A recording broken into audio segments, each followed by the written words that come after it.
Welcome to How We Grow, an essential playbook to grow and scale your vacation rental business with advice and insights from the best in the biz, with your host, Lynell Gordon. Welcome to the Vacation Rental Show, How We Grow. I'm Lynell Gordon, your host, and I have a really special guest today. He's a friend of mine. He has some fascinating things to talk about today, especially concerning, I think, one of the most unique booking windows I've ever heard of in the industry. He also is past president of a new thing we're going to call VR Nation, and I'll let Brian tell us. Brian Olson, the owner of Beachcomber Vacations, thank you for being here with us. Thank you, Lynell. It's great to be here with you. Tell me, first of all, let's talk about the booking window. I just can't get over this. So, Brian, tell us a little bit about your business, and let's talk about what happened to the booking window in June of 2024. Well, it's been odd. So we currently manage, we've grown a little bit since we talked last. We now manage a little over 100 properties on the Oregon coast in Cannon Beach, Arch Cape, and Falcon Cove. We've been in business 10 years, been in the industry for 17. So I've seen a lot of different things happen and the way things went. And in April, my business partner and I were talking, and we realized that about 40% to 45% of our bookings for April and May came in April. And then I just pulled a random day this last month of May.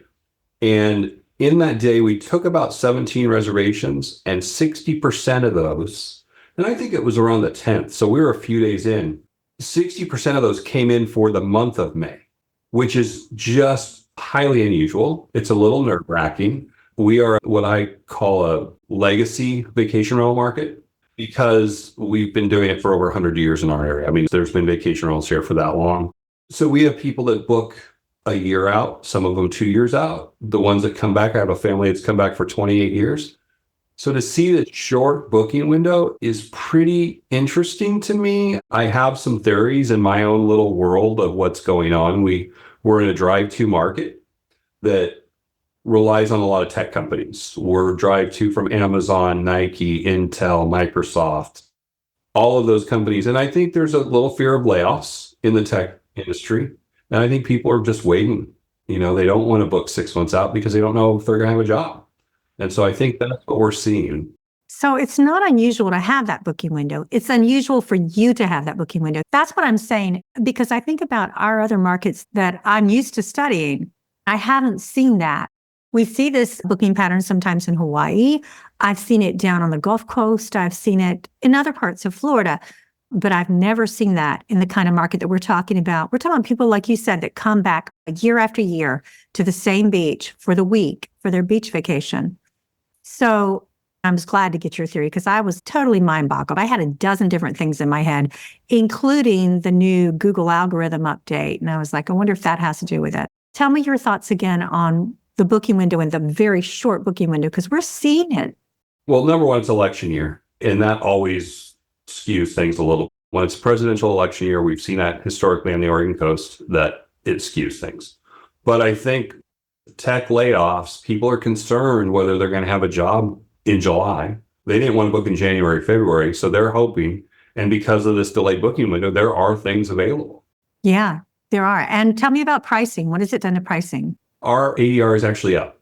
I sat with my revenue manager yesterday, and my ADR is up 22% at this point. Okay, so guys, I want you to hear that. He has a shorter booking window. So he didn't get on the bandwagon to drop his prices to bottom levels. Tell me about that, Brian. Well, we held our pricing because we knew what we were getting, but we have a couple weird ordinances. One that's once every 14-day period. So we're 7 on, 7 off.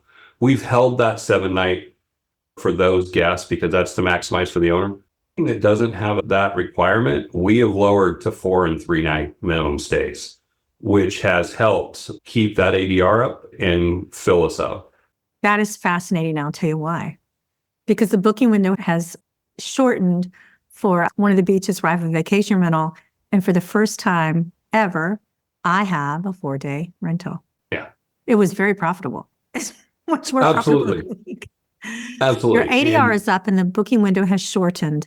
So I think a lot of people out there have seen that shortened booking window all over the U.S., not just on the West Coast where you are.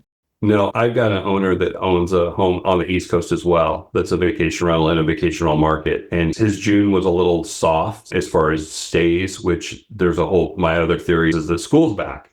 So of course that, on the West Coast, a lot of schools don't get out until the middle of June. So we're feeling that again after COVID. But he said they're getting the same kind of reaction in their home on the East Coast as they are on the West. Shorter booking window. ADRs are up a little bit for him there as well. But it's a bit of a soft June. Tell me a little bit about VR Nation. I want to hear and why the rebranding, and tell us what it was and what it is. So I've been president the last 2 years. I am now past president of an organization that was formerly known as Northwest Vacation Rental Professionals. It started out early on as Verma WA, then it changed to Northwest because we started getting more members in Oregon, Washington, California. We made a decision as a board to start a marketplace. And with that marketplace, we decided we had to grow our membership or else it wasn't going to be effective. So we worked all year this last year. At our last conference in Reno last year, in our board meeting, we made the decision to rebrand and go national. While we were doing that, a good friend of mine, a lot of people listen to, Dirk Johnson said, well, why don't we add all of Canada, all of Mexico? And so we did. So now we cover all of North America. And the reason behind it is we have come up with a marketplace called VR Nation that we're slowly building out. We know it's going to be a steep hill to climb. We've partnered with the technology companies in the space. And it is going to be a site, basically an OT that's run by vacation rental managers for vacation rental managers. Okay, you got to stop and repeat that, because just in case you guys are listening, like I do a lot of times to my podcast, and I just have my headphones on, I'm just listening.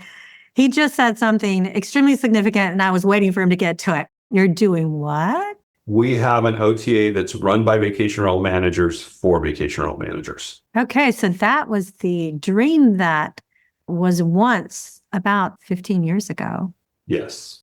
And so we have partnered with Beyond, and we are working on that. It is up and running at vrnation.com, and we're very excited. A lot of great response. We've already had people join our association from the Outer Banks. We've also added 2 board members, one from Florida and one from Colorado, to expand our board to get out of the Pacific Northwest. So we're excited about the direction it's going. I'm excited too, and you have some very good leadership there. You mentioned Dirk Johnson, and I know that he is so well respected in the industry as a property manager and as a consultant for all different types of things. He's just a brilliant guy. He is, and we're excited. Matt Tisdale, who owns Family Time, is now our president, and he will do a great job. He now has properties he started in Utah, he's in Bend, Sisters area, and also Boise now. And then we've also Tara Lamore, who's with Mount Baker Luxury. He is our vice president. So I think we've got great leadership. Things are going to go well, and everybody's excited. Our last conference, everybody from vendors to attendees were thrilled. So, well, I am very thrilled for you guys as well. Looking forward to seeing what happens with that. Vacation rental managers utilize LiveRes and their powerful software that goes beyond the standard. LiveRes empowers you to operate your business the way you want, while offering you powerful support and access to a community of partners and experts to grow your vacation rental business. LiveRes's industry differentiator is software plus support, community, and service, with high converting websites included to get you started. Learn more at liveres.com. Let's talk a little bit about managing your short booking window. I have to tell you, when I heard what you guys are doing, it really blew me out of the water. I was like, well, I wish them so much luck. It's a great business model for property managers to join together and create something together as an OTA. I think that's great. I mean, there are other people that have done it.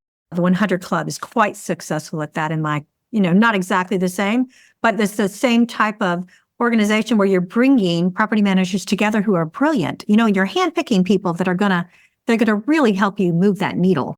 Well, and we're part of the 100 collection that Travis started. Travis was at our conference. He's excited to be part of it. And I think in the long run, it's going to be a great thing for property managers. We've also invited Heidi and Lauren with their RVO group into our organization as well. So we're helping those rent by owner groups that have small, some of them have 1, some of them have 5, and a lot of us came out of that. So we're going to also help with VR Nation, help with that education, and hopefully help them as well. That's very interesting. So rather than pushing them away, you're drawing them closer, saying, here, let's work together. Right. Well, as we all know, the more professional managers out there, the less problems there are, the better we're all going to do. And so if we can provide those tools to everybody, that's kind of a dream. That is such a blessing. Brian, I think that's great. I can't wait to see what the next year holds. Let me ask you this. So tell me your strategy today, knowing what you know now about what happened in May and where you are in June. Tell me about your strategy for handling the booking window changes. Not to panic. We've had conversations. It's been real interesting. I had a property that I was nervous about. We shortened the stays, but I upped the price 5%. And all of a sudden we got 3 bookings within the next 2 days. What I'm learning is the algorithms of the OTAs a little bit. If you can make small changes, it moves you up in their algorithm and their search. Whether it's higher or lower, it doesn't matter. We just kind of went and said, okay, let's try these 3 or 4. Let's raise the price 5%. Let's shorten the stay. And we saw success with it. Now, there's some that we've lowered that we've said, well, we think we're way too high for what's going on in the market now. But anything on the beachfront, we've held strong with. And we still haven't lowered below last year's rates. We've just kind of tweaked it a little bit in between. Oh, that's great. My business partner and I, Sally, we sit down every Monday for about an hour and we go through and say, okay, who needs some help? Where does it look? I have a revenue manager, Ken, who looks at my stuff 2 or 3 times a week to make sure we're doing well. So it's moving in the right direction. Let's touch on one last thing before we go. Let's talk about how to manage your vacation rental in the face of medical issues where your doctor says, don't go. Did you go when the doctor said, don't go and stay home? Did you go instead anyway? Well, I can tell on you. So the day after I had open heart surgery a year ago, I was on the phone with my team because I knew the answer. I just text messaged. I didn't email. I didn't have my laptop. You remind me of someone else I know who did that from the bed of a stroke. Yes. But I have great trust in my team. We've built a team that we all use the cliche. It's like, okay, I've got my general manager right now just had a new grandbaby who has some health issues. So she's been back and forth to Portland. Well, the team has stepped up and made sure that she can do what she needs to do without having to worry about it. You have a life outside of work? They do. And we try not to work our general manager to death. She does it to herself. But that balance is important. And one of the things I learned about, and some of the listeners will know, I had a health issue in Asheville in 2020. Not only did Live Resident and Habit step up, but my team stepped up and made sure that Barb and Sally, who were in Asheville with me, didn't have to worry about anything that was happening across the country. Everything was taken care of. And that's important to build that team and trust them to do that. One of the things that we talk about is mistakes. They're not really mistakes. They're a chance to learn. Barb, my wife, made a mistake when we worked for another company. She sold 2 weeks oceanfront at winter prices. Felt horrible. Who we worked for at that point said, you'll never do it again. And the company took care of it. And it was one of the things that we learned. And I really believe there's no reason to get upset and yell and scream. We're in this day of people get angry, and we don't with our team. If you make a mistake, you make a mistake, just learn from it. And we've seen that work, but that also is so we can take off and go. So trust your team. Trust your team. Train them, make sure they have the right tools, but trust them. Guys, just remember something is going to happen. Something always happens. There's going to be some sort of emergency where you're not able to be there during that time. So just make sure you are training your team up and that you have confidence in them that they can and will handle things in your absence. It's really important. And I've got a great team. I couldn't say enough about them. And we worked hard to build it, and they're great people. So, well, is there any advice you want to give to people who are struggling, other than don't panic, with their booking windows for the fall? I think just pay attention. For prices or not? How do you juggle that? I think don't panic. If you think you're way above, I've got a house that we looked at and went, oh, wait, it's way above market. So yeah, we lowered prices. But if you've got a property that traditionally books, it may just be a shorter booking window. Mm-hmm. And you're going to have a couple sleepless nights because you're going to go, why isn't it? And If you've been to conferences and you talk to people, it's one of the things I've learned that this is happening everywhere. So it's not something you're doing. If you can get some emails out and say, hey, here's a property that's available, and let people know, I really believe that while it's not going to be an easy year by any means, and there is going to be some drops, I don't think it's going to be a tragic year like we had back in 2008, 2007, and that time. I know there's some people out there that say it's going to be horrible, but my own personal thought is it won't be. I agree with you 100%. It's not. And we aren't in 2008 and 2007. We are in an election year, and there are a lot of concerns about what's happening. And so, yeah, we're going to make it through that. I have a sign behind my desk that says everything's going to be all right. And I kind of live by that mantra every day. Well, if people want to reach out to you and talk to you about that, can they reach out to you? Absolutely. I'm an open book. I'm available either by email or call my office. My office will connect you with me. Beachcomber Vacation, guys, vacation rentals in Cannon Beach, Oregon. And Brian will be happy to talk with you and explain to you what he's done in his strategy and the things that he's put in place to handle this really amazing short booking window that popped up out of nowhere. Well, thank you for being with us, Brian. Is there anything else you want to say before we go? No, I want to thank you, and I enjoy talking with you. That's great. And guys, if you want to join VR Nation, I've been. It is a heck of a lot of fun, too. I mean, we have fun when we go to visit with vendors, but there's such a warmth. Like, it doesn't feel like it's this huge conference. It's a very warm conference with people who are giving you very strategic, down-to-earth advice for property managers. So I endorse it wholeheartedly. There's a few things that I'll leave you with on that is, number one of the things we said on stage is we're not boring. No, so you're That's not important. We did a housekeeping Olympics this year that went over so well. And we also Tyann did a newlywed game with vendors and customers. Mm-hmm. And we just had a ball. That's the whole idea. Well, thanks again for being with us. I really appreciate you coming on, especially doing all the scheduling you did. And thanks again, Brian. We look forward to seeing what happens in the next year. All right. Well, thank you very much. This episode of How We Grow is brought to you by LiveRez. To find out more about how LiveRez can help grow your vacation rental business, visit liverez.com.